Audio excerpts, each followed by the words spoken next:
নতুন বাজারে যে প্রথম গরু হাটটি হাট সম্পর্কে কিছু বলেন। আসসালামু আলাইকুম। এটা নিমগাঁও বিলসরণ নতুন একটি ঐতিহ্য বাজার। এই বাজার প্রতি বছরই আমরা এই বাজারের কুরবানির হাট বসাই। আজকে এই দুর্যোগ আবহাওয়ার মাঝেও মানুষ দেখেন অনেক ওই মানে গরু নিয়ে হাটে আসছে এবং বৃষ্টির মাঝে অপেক্ষা করিও তারা মানে গরু দেখছে এবং কেনা বেচা করতেছে।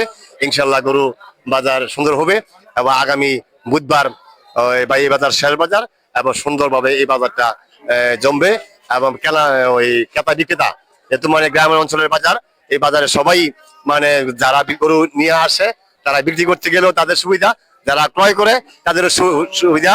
যেহেতু মানে কাছের বাজার, গ্রামের বাজার, এখানে খাজনার সংখ্যা অনেক কম, সীমিত। মানে খাজনা আমরা চাওয়ার কোনো চাহিদা নাই, মানে তাদের ইচ্ছা মতে যে খাজনা তাদেরকে দেওয়া যায়, এটি মানে বাজার কমিটি মানে গ্রহণ করে এবং বাজারকে উন্নয়নের স্বার্থে এবং এই বাজারকে আরো ডেভেলপ করার জন্য কমিটি সব সময় ক্রেতা বিক্রেতার পাশে, জনগণের পাশে সহযোগিতা করেন এবং ওই বাজার সুন্দর হবে বা সুন্দর হচ্ছে। আমি এই বাজারের আগামী দিনে উজ্জ্বল ভবিষ্যৎ কামনা করে বৃষ্টি আসছে, আমি সবাইকে ধন্যবাদ জানাই। আসসালামু আলাইকুম। আপনাকে ধন্যবাদ আমাদের পক্ষ থেকে। আসসালামু আলাইকুম।